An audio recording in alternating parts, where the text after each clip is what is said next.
കഴിഞ്ഞ ദിവസം കൊല്ലം ആയൂരിലെ ഒരു ആത്മഹത്യയെക്കുറിച്ചുള്ള വാർത്ത നമ്മൾ കൊടുത്തിരുന്നു. അതായത് ടെക്സ്റ്റൈൽ ഷോപ്പിനകത്ത് മുതലാളി അവിടുത്തെ തൊഴിലാളിയായുള്ള ഒരു വനിതാ സ്റ്റാഫും ആത്മഹത്യ ചെയ്തു എന്നുള്ള വാർത്ത. പക്ഷേ നിലവിലെ സാഹചര്യ തെളിവുകളെല്ലാം ചൂണ്ടിക്കാണിച്ച് പോലീസിന് തന്നെ ഒരു സംശയമുണ്ട്, ഇതൊരു കൊലപാതകമാണോ എന്ന്. പോലീസ് ആ ഒരു സംശയത്തിലേക്ക് എത്താൻ കാരണമായ തെളിവുകളെക്കുറിച്ചൊന്ന് സംസാരിക്കാമോ? തീർച്ചയായിട്ടും. ഈ കഴിഞ്ഞ ദിവസമാണ് കൊല്ലം ആയൂരിൽ ലാവിഷ് ടെക്സ്റ്റൈൽസിൻ്റെ ഉടമ അലിയും അവിടുത്തെ മാനേജർ, അതായത് വനിതാ സ്റ്റാഫായിരുന്നു, പിന്നീട് മാനേജറായ ദിവ്യമോളും അവിടെ തൂങ്ങി മരിച്ച 2 ഫാനുകളിലായി തൂങ്ങി മരിച്ചതിൽ കണ്ടെത്തിയത്. ദിവ്യമോളും അലിയും തുടർച്ചയായി ഒരുമിച്ച് വസ്ത്രങ്ങൾ എടുക്കാൻ കോയമ്പത്തൂരും മറ്റുമൊക്കെ പോകുന്നതിനാൽ ഭർത്താവ് വിളിച്ചിട്ട് എടുക്കാത്തതിനെ തുടർന്ന് അവിടെ പോയതായിരിക്കാമെന്ന് കരുതി. എങ്കിലും വനിതാ സ്റ്റാഫുകൾ വിളിച്ചപ്പോൾ നാളെ രാവിലെ നോക്കാം എന്ന് പറഞ്ഞ് രാവിലെ വന്നപ്പോഴാണ് ഇങ്ങനെ 2 പേരുടെ മൃതദേഹം കണ്ടെത്തിയത്. ഇപ്പം പോലീസ് പറയുന്നതനുസരിച്ച്, അല്ലെങ്കിൽ മനസ്സിലാക്കുന്നതനുസരിച്ച് മദ്യക്കുപ്പികളൊക്കെ കണ്ടെത്തിയെന്ന് പറയുന്നു. സാമ്പത്തികമായ ഒത്തിരി പ്രശ്നങ്ങൾ ഉണ്ടായിരുന്നു എന്ന് പറയുന്നു. അപ്പോൾ അതിനെ തുടർന്ന് ഇവർ ഒരുമിച്ച് മദ്യപിച്ചു, അതിനുശേഷം വഴക്കുണ്ടാക്കി. അപ്പോൾ ഈ മരണം ആത്മഹത്യ തന്നെയാണോ എന്നുള്ള കാര്യത്തിൽ സംശയമുണ്ട്. കാരണം 2 പേരും ഒരേപോലെ ഫാനിൽ കെട്ടി തൂങ്ങുമ്പോൾ സ്വാഭാവികമായും അതിന് ചില അസ്വാഭാവികതകളുണ്ട്. കാരണം ഇപ്പോൾ ഒരേ സമയത്ത് 2 പേരും തൂങ്ങിയാൽ മാത്രമേ ഒരേ സമയം മരണം ഒക്കെ സംഭവിക്കുകയുള്ളൂ. പക്ഷേ അത് ആദ്യം ഒരാൾ തൂങ്ങിയതിന് ശേഷം മറ്റേയാൾ മരിക്കാനുള്ള സാധ്യതയുണ്ട്. അങ്ങനെയൊക്കെ. അതോടൊപ്പം തന്നെ ഇതിന് കൊലപാതകമാണോ എന്നുള്ള കാര്യത്തിൽ സംശയമുണ്ട്. അതാണ് ഇതിൻ്റെ ഇപ്പം വിഷം കഴിച്ച് ആത്മഹത്യ ചെയ്യുന്ന പോലെ അല്ലല്ലോ.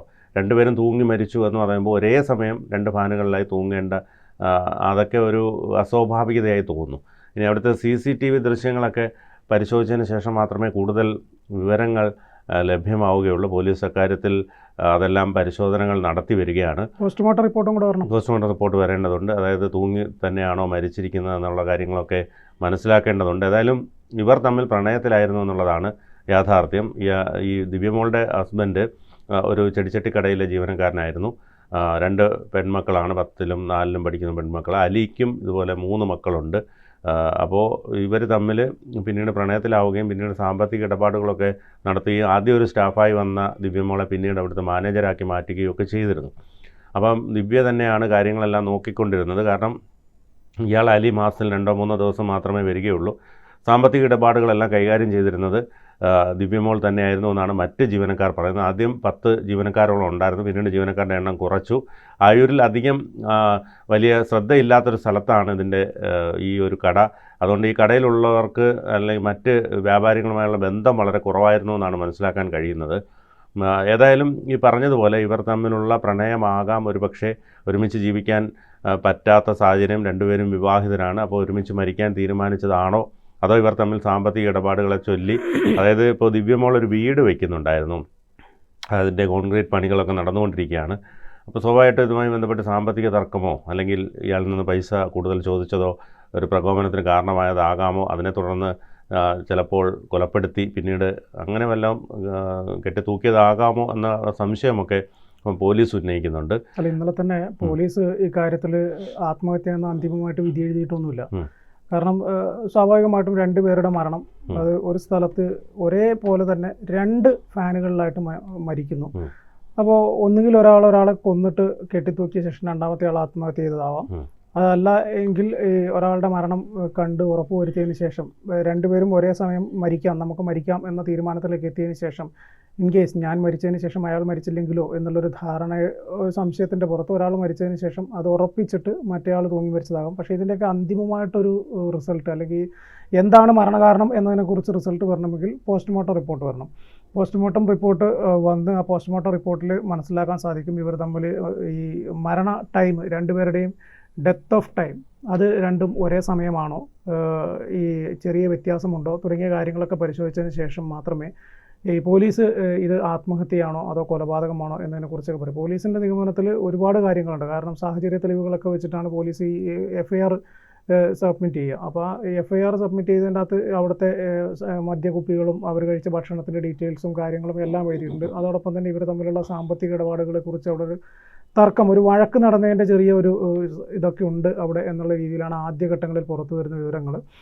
രണ്ടാമതൊരു കാര്യം എന്ന് പറഞ്ഞു കഴിഞ്ഞാൽ ഈ വരുന്ന പോസ്റ്റ്മോർട്ടം റിപ്പോർട്ട് കൂടെ വെച്ചതിന് ശേഷം ഈ സാഹചര്യ തെളിവുകൾ കൂടി പരിശോധിക്കും. അതിനുശേഷമായിരിക്കും ഇതിൽ അന്തിമമായിട്ടിത് മരണകാരണം എന്താണ്, ആത്മഹത്യയാണോ അതോ എന്തെങ്കിലും കൊലപാതകത്തിനുള്ള സാധ്യതകളുണ്ടോ, അല്ല ഒരാൾ മരിച്ചതിന് ശേഷം മറ്റേയാൾ മരിച്ചതാണോ, അങ്ങനെ കൃത്യമായിട്ടുള്ള വിവരങ്ങൾ കിട്ടുകയുള്ളൂ. പക്ഷേ ഇരു കുടുംബങ്ങളും ഇതിൽ വലിയ കേസ് കാര്യങ്ങൾ എന്ന രീതിയിലേക്ക് മുന്നോട്ട് പോകേണ്ടതില്ല എന്ന ഒരു കാര്യത്തിലാണ് എത്തി നിൽക്കുന്നതെന്നാണ് ഇപ്പോൾ ലഭിക്കുന്ന വിവരം. പിന്നീട് എന്താവും എന്നറിയില്ല. സ്വാഭാവികമായിട്ടും ഈ ഒരു ടെക്സ്റ്റൈൽ ഷോപ്പ്, അതൊരു നഗരത്തിലുള്ള ഒരു ടെക്സ്റ്റൈൽ ഷോപ്പ്, ഒരുപാട് ആളുകൾ വന്നും പോയും ഒക്കെ ഇരിക്കുന്ന, ഒരുപാട് ആളുകളുമായിട്ട് ഇടപഴകിക്കൊണ്ടിരുന്ന രണ്ട് പേരാണ്. അപ്പോൾ അവരുടെ മരണവുമായി ബന്ധപ്പെട്ട് ഒരുപാട് അഭ്യൂഹങ്ങൾ പരക്കാനുള്ള സാധ്യതയുണ്ട്. പോലീസ് അതൊക്കെ പരിശോധനയ്ക്ക് വിധേയമാക്കിയിട്ടുണ്ട്. പോലീസ് മറ്റൊരു പ്രധാനപ്പെട്ട കാര്യം, ആയൂർ ടൗണിൽ ഉള്ള നിരവധി കടകളിൽ നിന്ന് ഇവരെക്കുറിച്ച് മൊഴിയെടുത്തിട്ടുണ്ട്. നേരത്തെ ബിനിച്ചേട്ടൻ സൂചിപ്പിച്ച പോലെ അത്ര ശ്രദ്ധ കിട്ടാത്തൊരു സ്ഥലമായതുകൊണ്ട് തന്നെ ഇവരുടെ സ്വഭാവത്തെക്കുറിച്ച് കൂടുതലൊന്നും അവിടുത്തെ വ്യാപാരികൾക്ക് പോലീസിന് മൊഴി നൽകാൻ സാധിച്ചിട്ടില്ല എന്നാണ് അറിഞ്ഞിരുന്നത്. ഒരു കാര്യം മാത്രമാണ് അവർ പറഞ്ഞത്, അതായത് ഇവർ രണ്ടുപേരും ഒരുമിച്ചാണ് ഡ്രസ്സ് എടുക്കാനും മറ്റു കാര്യങ്ങൾക്കൊക്കെ ആയിട്ട് രാജസ്ഥാൻ, കോയമ്പത്തൂർ, സൂറത്ത് തുടങ്ങിയ സ്ഥലങ്ങളിലൊക്കെ പോയിക്കൊണ്ടിരുന്നത് എന്ന് പറഞ്ഞു എന്നാണ് അറിയുന്നത്. അപ്പം അതുകൊണ്ട് ഇവർ തമ്മിലൊരു ബോണ്ട്, ഒരു അടുപ്പം കൂടുതലായിട്ടുണ്ടായിരുന്നു എന്നും അതൊരു പ്രണയബന്ധമാണ് എന്ന രീതിയിലുമൊക്കെയാണ് അവിടെയുള്ള എല്ലാവർക്കും അറിയാവുന്നത്. അതിൽ വന്ന എന്തെങ്കിലും പാകപ്പിഴകളായിരിക്കാം ചിലപ്പം ഇങ്ങനെ രണ്ടുപേരുടെയും ജീവിതം അവസാനിപ്പിക്കുന്ന തലത്തിലേക്ക് എത്തിയത് എന്നതാണ് ഇപ്പോഴത്തെ ഒരു നിഗമനം. ഇതിൽ അന്തിമ റിപ്പോർട്ട് കിട്ടണമെങ്കിൽ പോസ്റ്റ്മോർട്ടം റിപ്പോർട്ട് തന്നെ വന്ന് അത് വിശദമായിട്ട് പരിശോധിച്ചതിന് ശേഷം മാത്രമേ പോലീസിന് ഇതിൽ അന്തിമമായിട്ട് എന്താണ് മരണകാരണം എന്നതിലേക്ക് എത്താൻ സാധിക്കുകയുള്ളൂ എന്നാണ് അറിയുന്നത്. മറ്റൊന്ന് ഈ പറഞ്ഞതുപോലെ ഇവരൊരുമിച്ച് കോയമ്പത്തൂരിലും രാജസ്ഥാനിലും സൂററ്റിലുമൊക്കെ ഒരുമിച്ച് വസ്ത്രം എടുക്കാൻ പോകുന്നതിനെ കുറിച്ചൊക്കെ കമൻറ്റുകളൊക്കെ വന്നിരുന്നു. അതായത് ഈ ഭർത്താവ് ഇങ്ങനെ വിടുന്നത് എന്തിനാണെന്നൊക്കെ പറഞ്ഞിട്ട് അതുമായി ബന്ധപ്പെട്ടൊക്കെ ചോദിച്ചപ്പോൾ ഈ തുണിക്കടയിൽ നിന്നുള്ള വരുമാനവും അതോടൊപ്പം തന്നെ മറ്റ് മാനേജരായതുകൊണ്ട് ലഭിക്കുന്ന വലിയ തുകയും അതോടൊപ്പം തന്നെ ഈ വസ്ത്രങ്ങൾ എടുക്കാൻ പോകുമ്പോൾ കിട്ടുന്ന TA പോലുള്ള തുകകളുമൊക്കെ കൊണ്ടാണ് ഈ വീട് വയ്ക്കുന്നത്.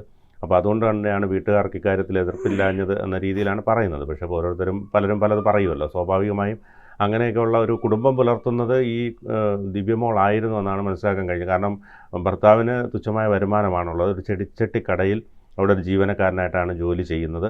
അപ്പോൾ 2 കുട്ടികളുടെ വിദ്യാഭ്യാസം, വീടിൻ്റെ കാര്യങ്ങൾ, വീട് പണി, ഇതൊക്കെ ആകുമ്പോൾ ഈ ടെക്സ്റ്റൈൽസിൻ്റെ മൊത്തം ഉത്തരവാദിത്വം എന്ന നിലയിൽ ഒരു മാനേജർ എന്ന നിലയിലാണ് പ്രവർത്തിക്കുന്നത്. അപ്പോൾ ഇതിൻ്റെ തുണിയെടുക്കുന്നതിനും മറ്റുമൊക്കെ മാനേജർക്ക് പോകേണ്ടതുണ്ട് എന്ന രീതിയിലാണ് വീട്ടിൽ അവതരിപ്പിച്ചിരിക്കുന്നത്. അതുകൊണ്ടാണ് ഒരു പക്ഷേ ആ രീതിയിൽ വീട്ടുകാർ കൈകാര്യം ചെയ്തതെന്നാണ് മനസ്സിലാക്കാൻ കഴിയുന്നത്. ഏതായാലും ഇത് ഒരു വലിയ നാടിനെ തന്നെ ഞെട്ടിച്ചൊരു ദുരന്തമായി പോയി. കാരണം മൊത്തത്തിലെല്ലാവരും ഇത് വേറൊരു തരത്തിൽ ഓരോ രീതിയിലാണല്ലോ ഇതിനെക്കുറിച്ച് ഇത്തരം വാർത്തകൾ വരുമ്പോൾ അതിനെക്കുറിച്ചുള്ള ചർച്ചകൾ നടക്കുന്നത്. സ്വാഭാവികമായും അവർക്കുണ്ടായിട്ടുള്ള അല്ലെങ്കിൽ മാനസികമായി ഇതിനെ റിക്കവർ ചെയ്യാൻ പറ്റാത്തത് കൊണ്ടുണ്ടായ ഒരിതാകാം. അല്ലെങ്കിൽ ഈ പറഞ്ഞതുപോലെ സാമ്പത്തികമായ പ്രശ്നത്തെ തുടർന്ന് ഇവരും തമ്മിൽ വഴക്കുകൂടാം.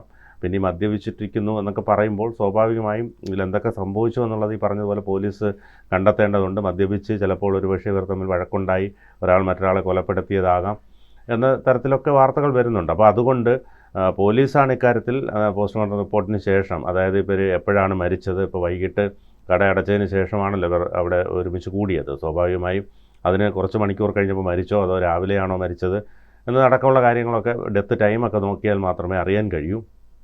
ഏതായാലും വലിയൊരു ദുരന്തം തന്നെയാണ് ഉണ്ടായിരിക്കുന്ന കുട്ടികളുടെ ഭാവി. അതോടൊപ്പം തന്നെ നമുക്കറിയാം ഇപ്പോൾ ഈ ആശുപത്രി കെട്ടിടത്തിൽ മരിച്ച ബിന്ദു എന്നതൊക്കെ പോലെ ഇവർക്ക് ഒരു സംരക്ഷണമോ അല്ലെങ്കിൽ സർക്കാരിൻ്റെ സഹായമോ ഒന്നും ലഭ്യമാകില്ല. കാരണം ഇത്തരത്തിലുള്ള മരണം ഇതൊരു അവിഹിതമായ രീതിയിൽ കാണുന്നത് കൊണ്ട് തന്നെ ആ ഒരു തരത്തിലേ കാണുകയുള്ളൂ. ആ കുട്ടികളുടെയും ഭാവി ഇതൊക്കെ തന്നെ വലിയൊരു ചോദ്യചിഹ്നമായി നിൽക്കുന്നു. കാരണം അവരെന്ത് പിഴച്ചു ശരിക്കും? ആ കുട്ടികളും ആ ഭർത്താവും അവിടെ തന്നെ ഈ അലിയുടെ ഭാര്യയും മക്കളും അവർ ഒരു കുറ്റവും ചെയ്തിട്ടില്ല. പക്ഷേ ഈ പറഞ്ഞതുപോലെ സമൂഹം കുറേ നാൾ വരെ അവരെ ആ ഒരു രീതിയിൽ വേട്ടയാടിക്കൊണ്ടിരിക്കും. ഒരു സഹായമോ ഒന്നും ലഭിക്കാനുള്ള സാധ്യത പോലുമില്ല. അപ്പോൾ അതുകൊണ്ട് ഒരു വലിയ ദാരുണമായ സംഭവം എന്ന് തന്നെ ഇതിനെ പറയേണ്ടി വരും. കൂടുതൽ വാർത്തകളും വിശേഷങ്ങളും നിങ്ങളിലേക്ക് എത്താൻ ABC മലയാളം സബ്സ്ക്രൈബ് ചെയ്യുക, ബെൽ ബട്ടണും അമർത്തുക.